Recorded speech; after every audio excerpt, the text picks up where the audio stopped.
रोज कितीही चांगले शब्द वाचा, पण जोपर्यंत ते आचरणात आणत नाही तोपर्यंत काहीच फायदा नाही. ज्ञानाला अर्थ फक्त कृतीमुळे मिळतो. काही डोकी कृष्णाच्या पायाशी झुकतात, काही बुद्धाच्या, पण त्यांना समजणारी बुद्धी प्रत्येक डोक्यात नसते.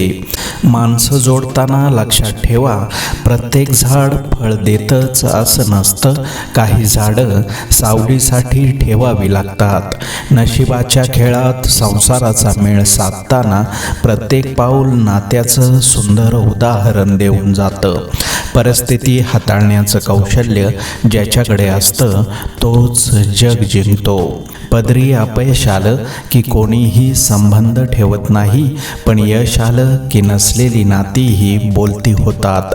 आपल्या चांगल्या गुणांवर लोक गप्प राहतात, पण दुर्गुणांवर चर्चा सुरू झाली की मुकेही बोलू लागतात. वयाचं काही देणं घेणं नसतं. जिथे विचार जुळतात तिथे खरी मैत्री होते.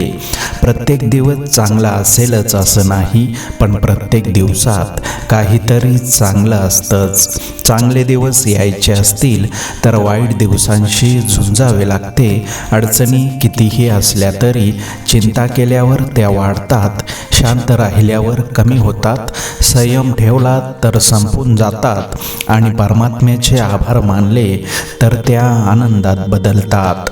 जवळच्या व्यक्तीने केलेला विश्वासघात मनाला फार खोल जखम करतो.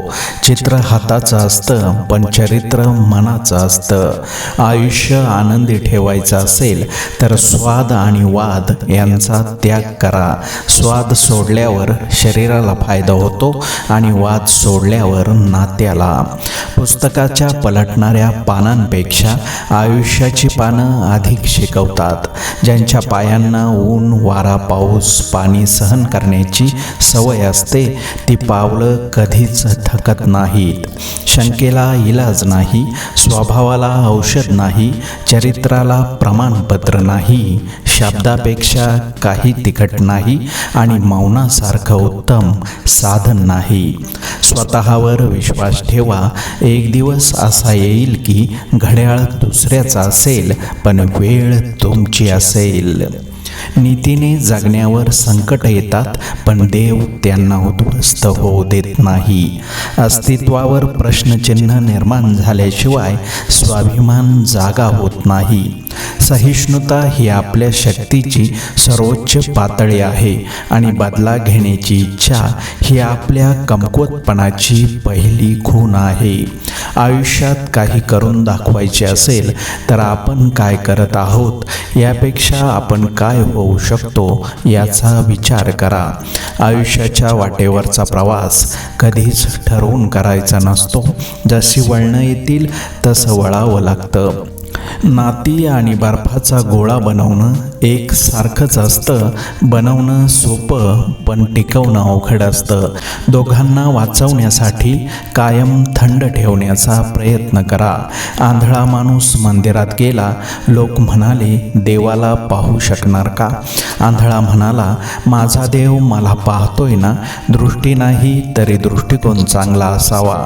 स्वतःच्या चांगल्या विचारांनी आणि प्रामाणिक कर्मांनी विणलेली आयुष्याची वीण कुणाच्याही प्रहाराने तुटत नाही. शब्दांची रेंज चांगली असेल तर माणसांचे नाते तुटत नाही. आपुलकीची विचारपूस औषधांपेक्षा जास्त परिणाम करते. जीवनात काही क्षण वेचता येतात, काही राहतात. राहिलेले विसरा, कारण येणारे क्षण तितकेच मोलाचे असतात. चांगल्या व्यक्तीची ओळख म्हणजे तो अशा व्यक्तीचा आदर करतो ज्याच्याकडून स्वतःला काही अपेक्षा नसते. ज्याला स्वतःचा ऑफ मोड स्वतःच ऑन करता येतो तोच खरा बलवान असतो. आनंदी राहायचं असेल तर निर्णय परिस्थिती पाहून घ्या. जग पाहून घेतलेले निर्णय दुःख देतात. कधीही कोणत्याही गोष्टीची कमतरता न भासणं, आणि भासत असली तरीही त्याचा बाऊ न करणं हा खरा आनंद.